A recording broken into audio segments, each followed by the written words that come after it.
So I booked a speaking engagement. It was here in Halifax. I had never done a speaking engagement since probably high school. And I was just scared to death. I remember standing at the front of the room and I was like, if I drop dead here right now, I won't have to present. Like my heart was in my throat. I was so scared. I was so scared.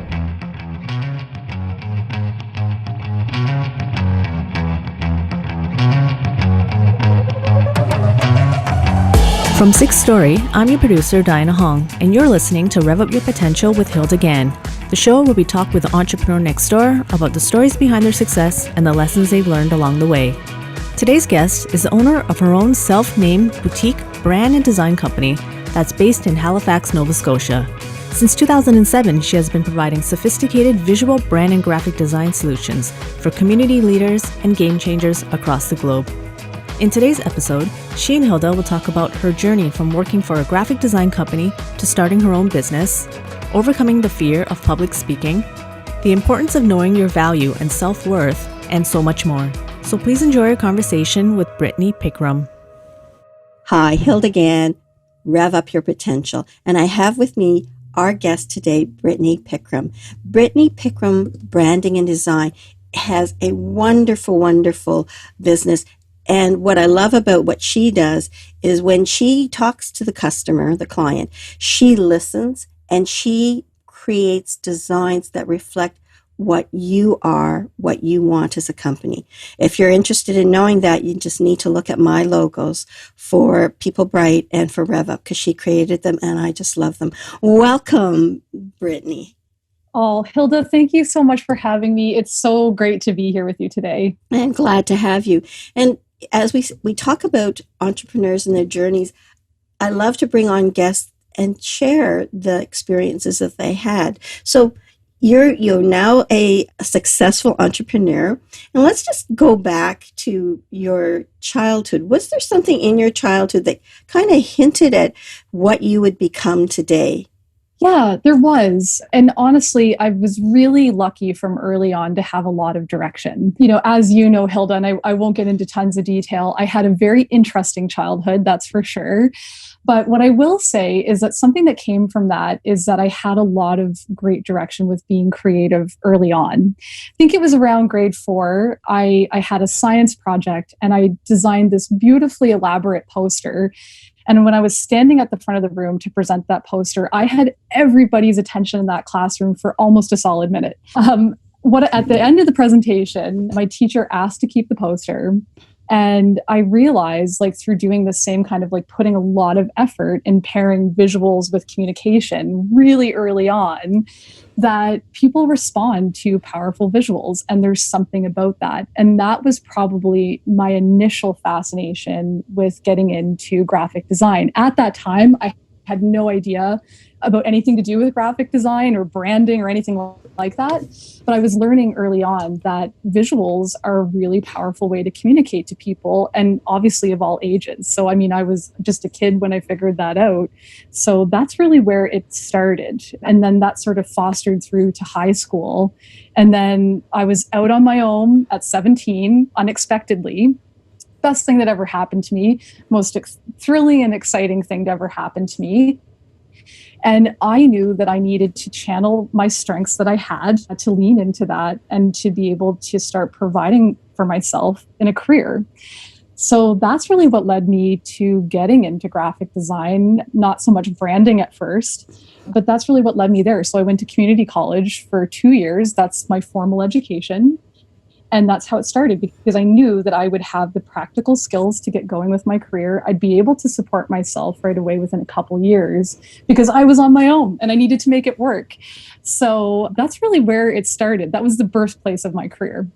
I find it very interesting that, you know, in grade 4, you had this talent, and that talent was reinforced by the attention that you got from your classmates. And I love how modest you are. And it was probably actual, because some people say, oh, it was a half a day, right? And you said for a full minute. But a full minute is a long time.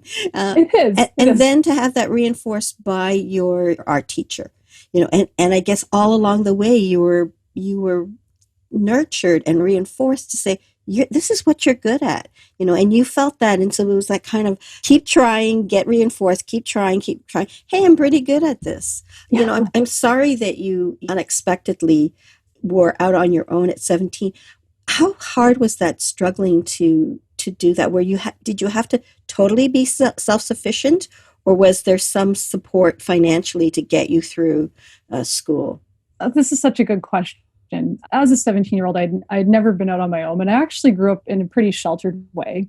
So I had a community of people who rallied behind me, and I was so incredibly lucky, because things could have been a lot different for me, truthfully, when you're just sort of like, out on your own suddenly and you don't have a lot of life skills. Like I hadn't even gone really grocery shopping by myself. But my boyfriend's mother at the time, and I will mention her name, she's my guardian angel. Her name's Joanne. She just passed away a few years ago, but she really took me in under her wing, and she really helped guide me. And she was like, it is important that you get your post-secondary education. I am going to help feed you after school. And so I had a lot of support that way. Her sister, and I've never talked about this before, so it's interesting, but her sister ran an apartment housing co-op here in Halifax. So that's affordable housing for low income folks. Mm-hmm. So how I got my first apartment was through her sister. And that's really how I began to make my way. My high school, they had known what had happened. So my art teacher and my digital arts teacher, they found it to be really important to try to get me into as many scholarships as possible. So they applied for a lot of scholarships on my behalf. And I ended up with now at the time, this was 2005. At the time, this was a lot of money. I got about $6,000 in scholarship money. Yeah. And that was because of my art teacher and digital art teacher. And they knew I needed that support. And they knew I was going to be continuing my career in communication arts. I was so incredibly lucky. Like that covered a semester of school. I think I ended up getting help. It helped buy my first laptop. So to answer your question, I had a community of people, both with my educators and on a personal level, to really help guide me. So I was so incredibly fortunate, and I'm still grateful for them to this day. Thank you for sharing that. Yeah, in times of stress, people do reach out, and it is the power of community and the power of support, and I think this has helped you. Let's fast forward now to you graduated. And what happened there? What did you decide to do? So I wasn't even quite sure when I was going into college. I wasn't even quite sure if I was going to do graphic design. So another kind of, I guess you'd say, challenge I had to overcome is that I didn't have computer access at home as well. I didn't know how to use a computer. And here I am going to, communication art school, design school. I wasn't sure if I could even do graphic design. I remember my digital arts teacher saying to me, well, maybe photography would be a better choice for you because you don't really know how to use a computer. So when I went to community college, again, I had very patient educators who helped really hold the way for me. And I was used to getting A's and A pluses on things. And I remember one day I was sitting in front of them, I was in tears. And I was like, I'm really young. If this design thing is not working out for me, you can tell me now and I can go do something else. I'll take a trade or something. And they were like, Brittany, it's okay. This is the time to make mistakes and to figure out what you're doing. It's okay that you're passing. So I learned how to use a computer, and I learned how to not just use a computer, but learn how to design with a purpose. So to make beautiful imagery and to pair it with a certain communication outcome. I learned how to use the computer and then how to actually be a designer in college. So after I graduated from college, we had a self-appointed project, and I designed something called the Candy Cookbook. I haven't talked about this in years, but my Candy Cookbook project landed me my very first design job working at a small business here in Halifax, a local coffee shop called Uncommon Grounds. So shout out to them. They took a chance on a very green graphic design graduate. And I was their in-house designer for about a year and a half. And I won the jackpot of creative careers. They had a candy shop, they had a coffee shop. I did all the point of sale signage, all their web graphics, all their coffee packaging. I did it all, their chocolate bar packaging. But because of that Candy Cookbook, it caught Gordon Stevens, his name was, the guy who owned the shop at the time. So it caught his eye, and he was like, I could use this kind of design work in my business and marketing and branding my business. Can you bring this level of detail and kind of direction to my business? And I was like, absolutely. So that was how I really landed my first design job. How would he have found this candy cookbook assignment? When you're in the creative arts field and you're applying for jobs, your portfolio usually is what gets you in the door. Mm-hmm. So I had a portfolio of design projects that I had worked on. As limited as they were only student projects at the time because I was still so new. But he saw that when we were sitting down for our interview. I had a copy of the cookbook there, and he was so impressed with it that he was just like, yeah, I'm going to bring you on if you can do stuff like this. So, presenting your work and showing your work is also incredibly important. I remember when I was looking for my companies, I thought, who would I use? And you and I just started to get to know each other. And what I loved when I went to your website was that for every client that you had, the look was different. The look looked like it belonged to the festival that you had, or the coffee shop client, or the canoe, something with a canoe, I remember saying. Yes, and none of them look the same, right? And yet when I go onto other people's site, you could see the splash of red, or even if it was a dot of red, like somebody had their signature on something. I could say, this happens to be so-and-so's design work. This happens to be so-and-so.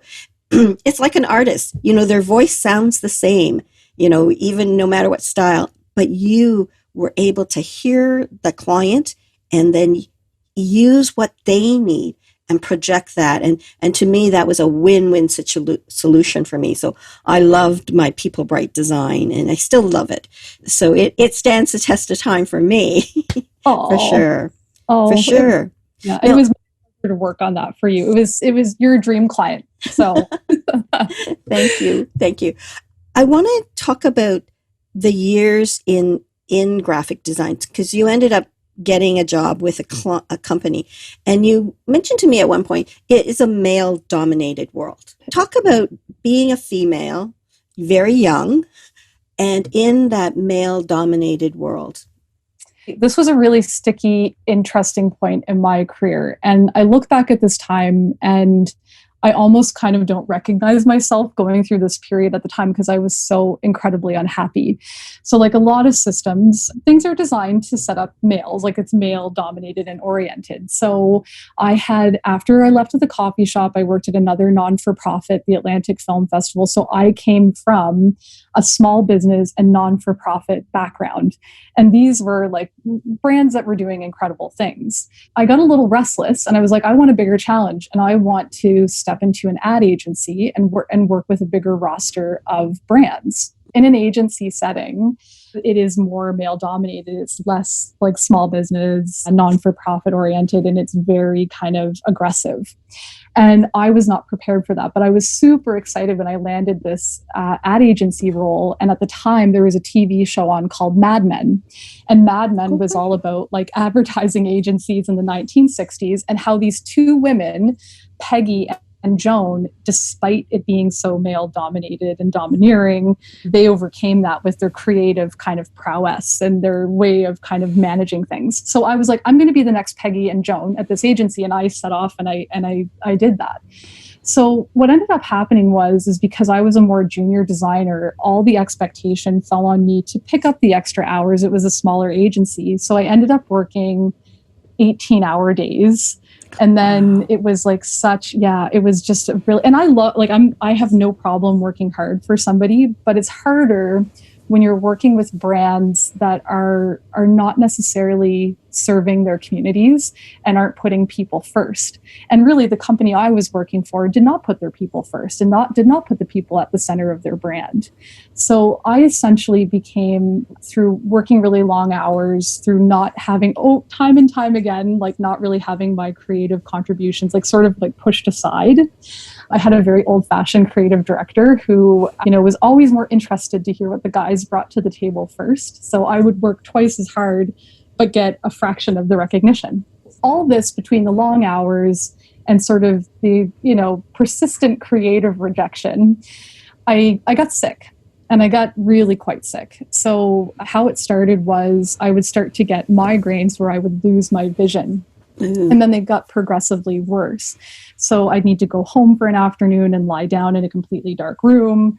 I was totally at the end of my rope. And I look back on it now as it being completely out of alignment with my values. I wasn't working with brands that were doing good things or that I was excited about. I wasn't working for a business that was, putting people first and keeping things human. It was really just strictly about the bottom line and not valuing female creatives' contributions equally. So I remember it was one night when I was walking home at like 3 a.m. after one of these days that I decided, I was like, you know what, I'm done. I am only from here on out going to work with the good guys. I'm just done with serving brands that aren't serving people. So within 3 months of making that decision, I registered my business, and the very first contract that I landed was the IWK Foundation here in Halifax.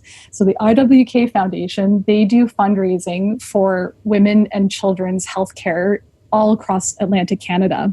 And it was so incredible to work with them, and they really cemented to me that I need to continue to work with change makers and people that are doing good things. Because the creative contributions I was making, I could see how it was helping their fundraising dollars. So in how I was working with them was directly helping them to fundraise for these causes. So I was like, this is a beautiful thing because I'm using my creative efforts for this thing that is moving the needle forward in some way. And it's like, I have done it. I started my own business and I've chosen who I want to work with from a value alignment basis, which was out of whack to begin with and why I was getting so sick. Yeah. I think that's important. I think whether it's your own business or whether it's you as an employee, what we find is that when your values align, that makes the work more enjoyable. There's the connection there. So it isn't that it has to be aligned perfectly, but the values have to be similar. And I think it makes perfect sense. Early in your career, you got satisfaction from the doing good, feeling what you were doing was making sense. And it took you to go into the ad agency for this greater responsibility, the excitement to try it. And perhaps if you had been in a different company that was more values aligned, you might still be there and we would miss the opportunity to have your entrepreneurial skills to all of these businesses that have benefited from you. So I think that's a powerful lesson that you learned, and I think I want to reinforce that to people out there, whether they're in a career or they're an entrepreneur. Do what you love to do. Make sure you have values and align your clients, in the case of the entrepreneur, to clients who have the similar values. And I do that in my business. I want to help rev up potential. So I want to line up clients who really care about their employees and who want to make a better place to work, which then helps the bottom line for them. As I said, you kind of build your career because you are unique and word of mouth gets around there. You want to share a little bit more about that core brand and how that's really helped you build the business from that first client? It's interesting when I make really big shifts, and this is going to sound a little woo for anybody that's listening for a moment, but whenever I make big shifts or big leaps, I have a really frank conversation with the universe. And it's just between me and the universe. And I tell the universe what I'm looking for. So really, that's my way of saying that I set this very intentional course. Like when I've kind of gone through enough crap and it's like, I don't want to repeat these lessons again, I'll have a chat with the universe. So I was really fortunate that my very first client out of the gate was a change maker like the IWK Foundation. But obviously, businesses don't sustain themselves on just one great contract. So as I had it at that point, my business was registered, but I wasn't really running my business. So I was, I had this great contract with them, but I wasn't really being the owner and the CEO. I was being more of a technician. So I had a conversation with the universe and I said, look, I need more clients that are just like this. They can afford to pay me, but they're doing good things. They're making the world a better place in whatever expertise it is that they're doing. So in walks, and Hilda, this is where our story starts. I had worked with, years before, a change maker we both know, Eleanor Beaton. So Eleanor got me to design this one-off, one pager for her. This was 2 years before I really started to take my business seriously. Had a great experience with her, got her one pager done, and we parted ways. Fast forward 2 years, after I have this conversation with the universe, I ended up going to an event that Eleanor hosted in Toronto, which is where I met you, I believe, for the first time. And I was in a room with all these incredible businesswomen who were doing brilliant and bright things in the world. They were making their difference and making their mark in different ways. So I was surrounded essentially by all of my clients who were doing exactly what I was looking for. Which I became one of. Which you became one of. And, and a few other really fantastic, gals as well. So it was interesting that setting that course, setting that intention.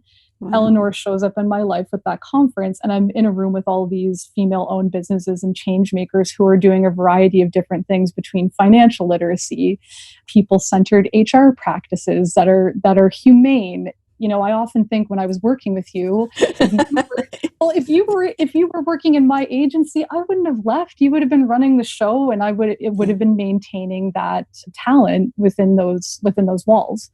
So I was really impressed by that, and I ended up working with a lot of these women in the room, and also still maintaining local clients as well. So the Halifax Jazz Festival, so they bring an international sort of lens to Atlantic Canada and bringing arts and culture here.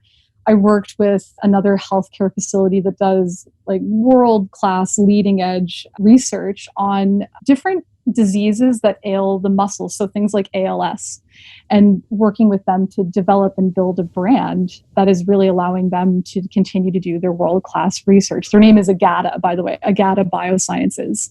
And it's just incredible that they're just around the corner here. So through working with Eleanor's group, with wonderful women-led businesses like yourself, I have been able to work with change makers in that respect, but also broaden my scope of local clients that I'm working with that are change makers right here in the Atlantic provinces. I got to say, setting intention is a really powerful thing. And when you tell really what the universe, and you tell yourself what you're looking for, you begin to attract those kinds of things. And I think it all starts from mindset and also believing in yourself, which is something that, as a branding expert, I always have the biggest hard time with, because I've always struggled with imposter syndrome. It's who am I to do this? Who am I to help, change makers develop their brands, build their brands? But really, it all starts with that mindset, conviction, and belief. But when you have that, I think it's the biggest attractional tool to bringing the folks who you want to work with in a really organic way. I think it's hard when most people, we're all human beings, we have our armor, and every once in a while the chink in the armor happens and you think of imposter syndrome. But I hope as you go along your journey, and many of us as we go along our journey, get that imposter syndrome becomes less and less, because you learn more and more what you're capable of doing, and that other people see you not as an imposter. They see you as this very credible, capable person. And so somewhere along the line, that imposter syndrome will become less and less. One will never get rid of that, because we're all human and we can see our strengths, but we also, more than anybody else, kind of know our weaknesses, and maybe we overemphasize the weakest part. I love how your eyes light up when you're talking about branding for a cause. The twinkle in your eyes light up. And I think it reinforces that when you have a passion and you love doing something, it just makes life more fulfilling. Time just whips right by, right? You don't mind spending 10 hours doing something you're passionate in. Whereas if you're doing something that you really are uncomfortable about, anxious about, it is not healthy. It is very, very, very stressful. I want to also just mention about the women in that room. That's where we first met. You and I were one of the original 10 people that joined that. These are women that aren't there just to balance, family and their business. These women now have gotten to a point where the business and the building of the business means a lot more, and they can focus on that. And so I thought, if I join this group, I will build my business faster because I'm connected with more women that are building their business, but they're also motivating and supporting me. And I think you and I felt that, and that's why we ended up joining the group back then. Yeah, well, I got to say, it does feel like a very symbiotic sort of relationship with that group because we're all women-led and owned businesses, or majority women-owned led businesses. And we all have a goal of making the world a little bit better in our own way. We all have that common goal. So, and through doing that, we can support each other, hire each other, tap into each other's expertise. And I got to say, like, that has been so important for me because being an entrepreneur is tough. There's a reason not everybody does it. So having that group to lean on and pool their expertise, and then also for them to even potentially purchase, like for one of us to purchase somebody else's expertise, is just an incredible ace to have in your pocket as an entrepreneur. You said being an entrepreneur is really tough. And you talked about this fear that you had and how you overcame that. Can you share that with our listeners? So everybody listening has to understand that typically creative professionals will build the majority of their careers behind a screen. If you're good at what you do, a lot of people want to keep you there because you're very efficient at doing, whatever creative tasks that you're doing. For me, I started off with graphic design. So I'm also an introvert on top of being a creative professional who built my, 10 years of my career at that time behind a screen. I had absolutely zero confidence with public speaking. And even just the idea of it made me want to get sick. So a huge hurdle that I had to get over in building my brand and becoming the CEO of my business was getting comfortable with being uncomfortable and finding my voice and visibility. And that was a really hard, painful path for me to walk. But again, I did that with the help of that group as well, and the accountability that came from that. So what I ended up doing to get over my absolute fear of public speaking was going to do it. So fancy that. You have to go do the thing that you're scared of the most. And oftentimes in our businesses, the things that we have the most fear around is exactly the area that we have to go to. It's like these blinking arrows that point you at where you're supposed to be going. And in my case, I call it resistance. Like whatever I have a really high level of resistance around, I realize that's usually the path I need to walk. It's not pleasant, but it makes me feel really powerful when I can come out on the other end of it. So I booked a speaking engagement. It was here in Halifax. I had never done a speaking engagement since probably high school. And I was just scared to death. I remember standing at the front of the room and I was like, if I drop dead here right now, I won't have to present. Like my heart was in my throat. I was so scared. I was like, oh, I don't want to waste all these people's time who's come to see me. Like it was a room of like 30 people. It was a really warm audience. It was at the Center for Women in Business here in Halifax. They gave me my first crack at things.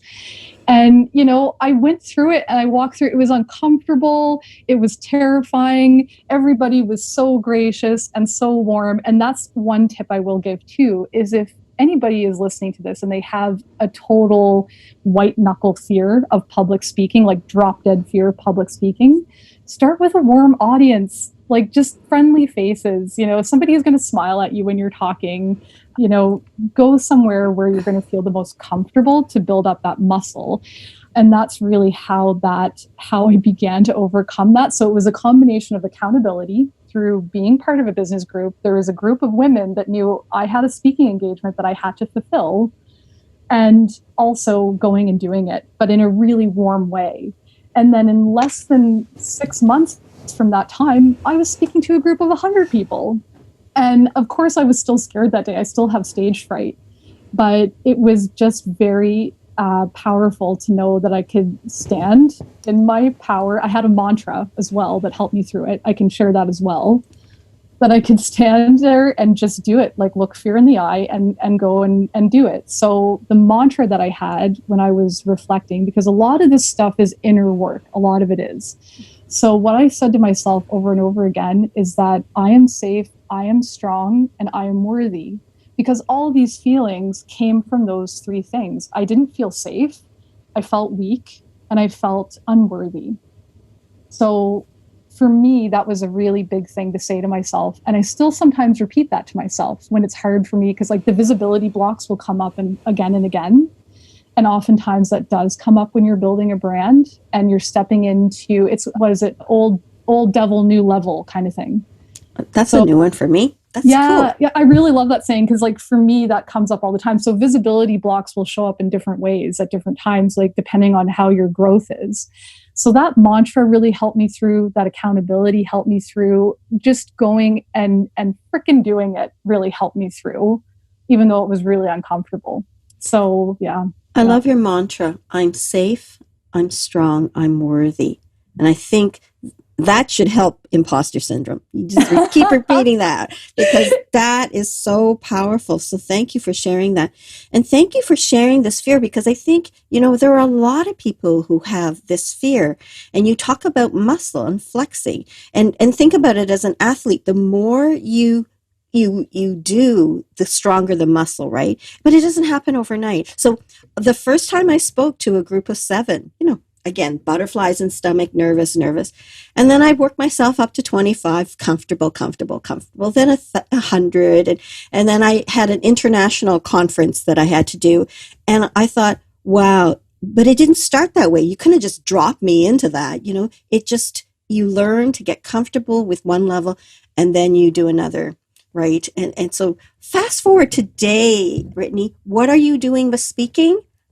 How do you feel about speaking today, so people can see, several years? It's been about 3 years now. I think you've been on the speaking circuit. It has been. Now I don't, and again, like I think I spoke to this earlier, like I'm an introverted empath entrepreneur. So I am really careful with my energy and I am pretty selective with my speaking engagements. But I do like showing up for audiences that are really going to get some type of value from what I offer, either with branding expertise or business expertise in some way.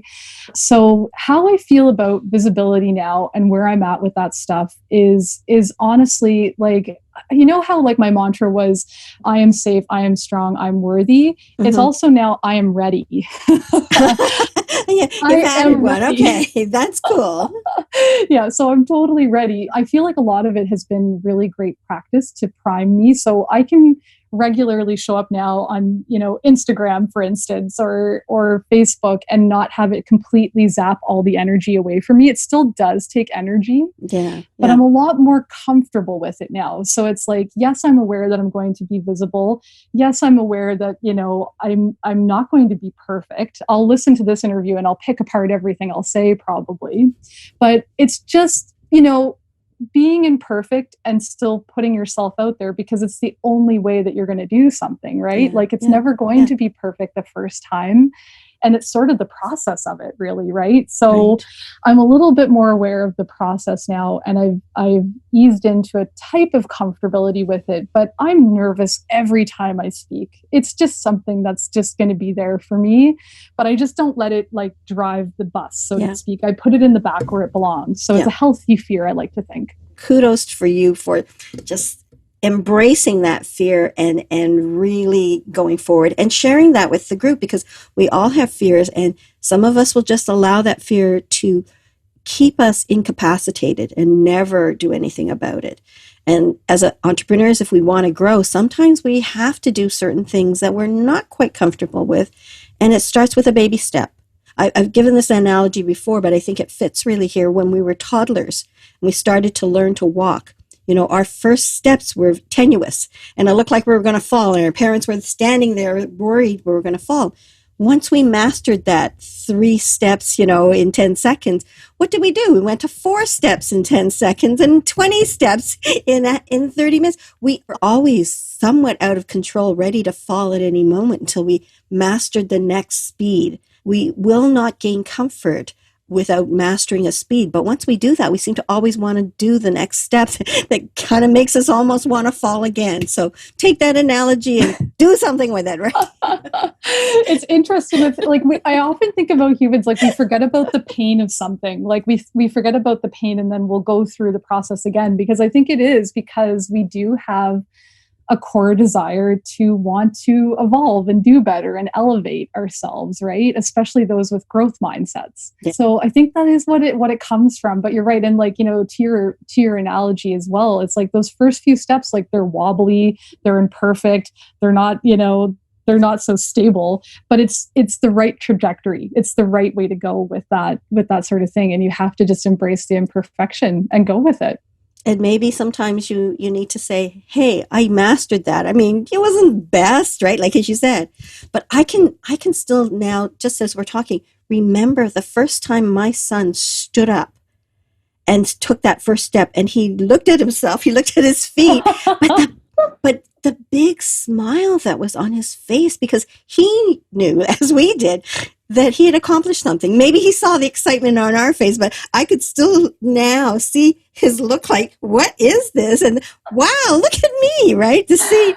So do try to overcome that fear and take that step and give yourself a great big pat on the back for doing it, right? I was so proud of you when you did that speaking engagement. Wow. We talked about it in November, and in January she's booked. This was amazing. You talk about a recent shift of yours in terms of your entrepreneur mindset. Share that with us. Yeah, so a lot of people who become entrepreneurs, and like Hilda, your story is probably not dissimilar to this. So you become an entrepreneur from a certain area of expertise that you hold. So you're not an expert at being an entrepreneur, but you're an expert at doing whatever it is that you've been doing. So in my case, it's branding and design. I remember thinking and again, just a note about my background, like a lot of entrepreneurs, they grow up with like having lemonade stands or being very entrepreneurial. I've been to so many conferences where, people are talking about their early childhood entrepreneurial stories. And, one lady I remember her one time was selling rocks and another person has a lemonade stand. I didn't have any encouragement like that at all. So my dad was a blue collar worker. My mom was a stay-at-home mom. And it was very much ingrained that, you would gain your living by working for somebody else and not being an entrepreneur. So I was very fearful of entrepreneurship. I didn't even like saying the word, but really entrepreneurship chose me when I chose my intention and my direction to work with who I wanted to work with and to have the ability to choose my clients for who I want to work for and who I want to show up with. So I accidentally fell into entrepreneurship, and I very much call myself an accidental entrepreneur. I became an entrepreneur through my expertise and what I do, but I was very accidental about it. And I didn't really take myself that seriously at first. It's like, oh, we'll see how long this lasts, like whatever. But this year for me, especially given what's going on in the world, I've really found a lot of intention with what it is that I'm doing. Now more than ever, we need to show up intentionally with our brands, intentionally with our presence, and, be very centered with that. So, I think it's my 6th year. I just celebrated my 6th year in business, and I am growing into an intentional entrepreneur. I'm really thinking about how I want to show up, where I want to show up, where I put my energy, what difference I want to make, and eventually what legacy I want to leave with my brand. When I'm long gone, what will people say about me and what I did for the greater good of the design community, of the business community, a human on earth. So it's a real shift from kind of like, oh, I'm going to do this thing and I'm no big deal, like whatever, to going like, what? No, I do offer value. What I have to say is important, and I'm here and I'm going to show up intentionally with that. So it's been a huge mindset shift as well, which I think is going to really propel me into, 2021. And I think it goes back to speaking about brand conviction and brand belief, really, working on those core beliefs, seeing what stories are up there and what stories you may need to evict from the repertoire. I think there's a lot of interesting things that are going to come from that shift from accidental to intentional. So I'm excited about that. What was the catalyst for that? Well, I think it's that really I want to play a bigger game. I want a bigger impact. Honestly, my clients inspire me. All of my clients are ahead of me in their businesses. They're already 6 and 7 figure successful people long before I ever came on the scene. But I am helping them become more intentional with their impact, even though they already are super successful superstars. So in seeing successful people and in seeing successful patterns, I know that it's not just this optional thing to be intentional. It's a very important, essential thing to be intentional with what it is that I'm doing. And I feel really lucky to have gotten to this point, being at 6 years in this business and really discovering that. I wanted to know, because you've set this course now, and you said not unlike your journey, and I'm a serial entrepreneur, so this is my 4th business.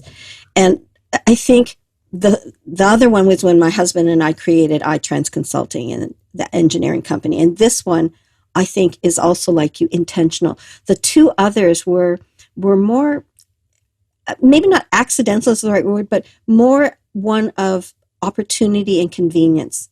They were the stage where my children were growing up and my husband was starting his company. So the first one was get out of the corporate world, but start your own company.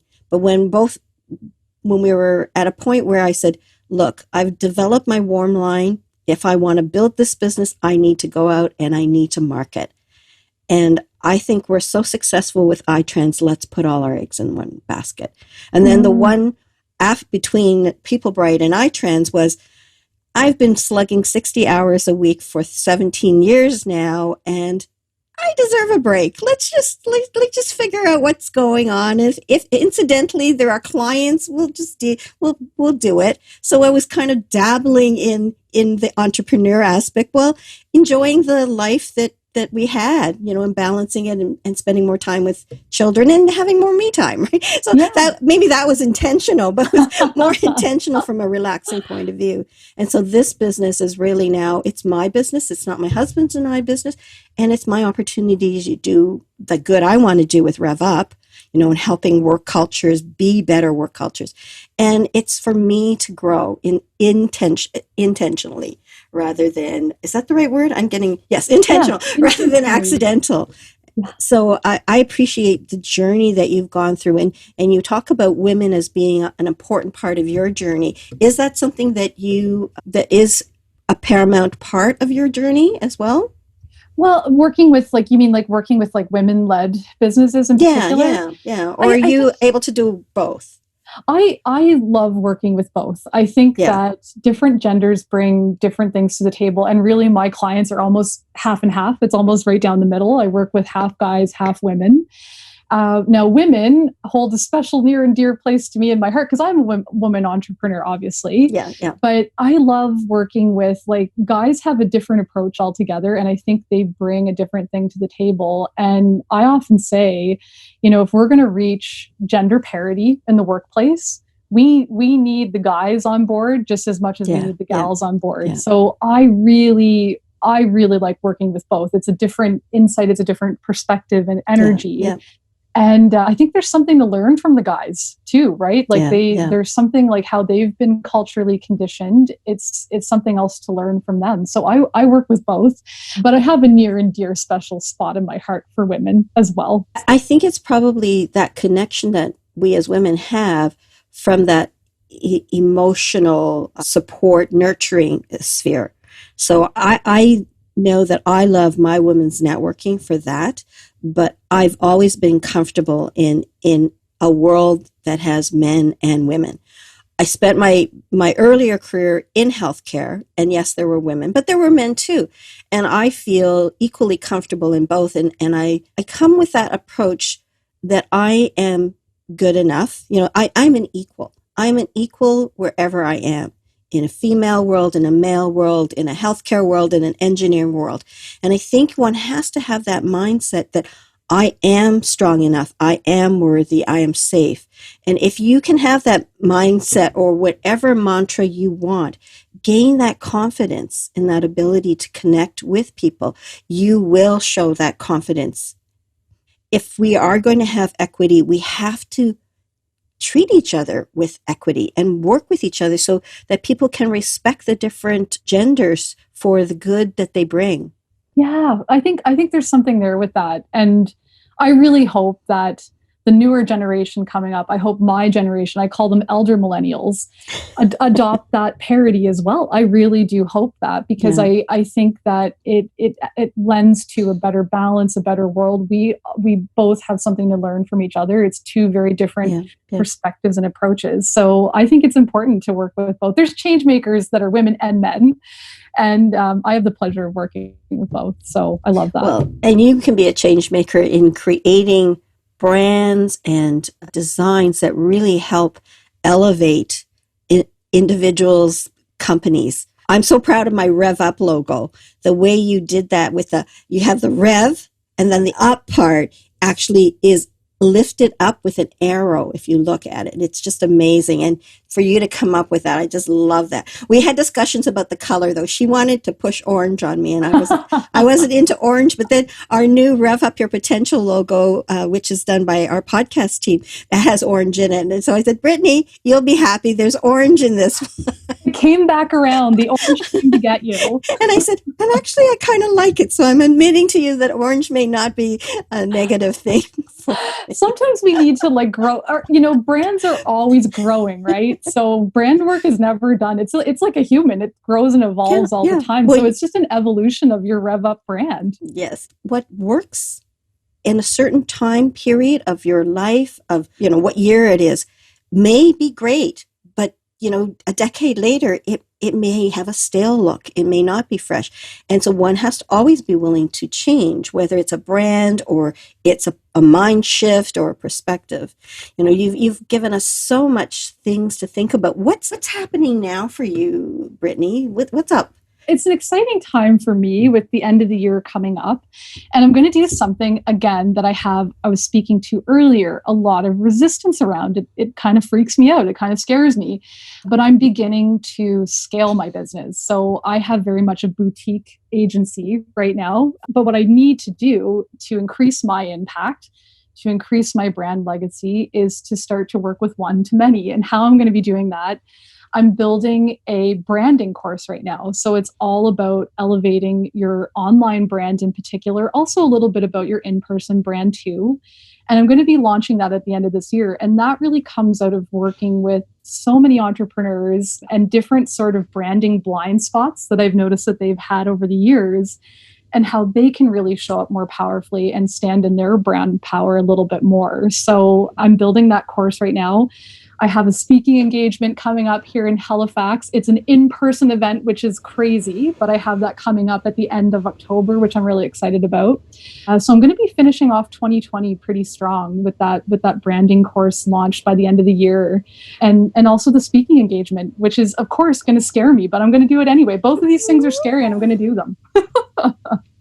Well, thank you for your bravery and telling people that, so it scares you, but you can try. And I think during this crazy year that we've had, what I find is that, yes, people are now kind of in a mind shift that says, maybe I should try that.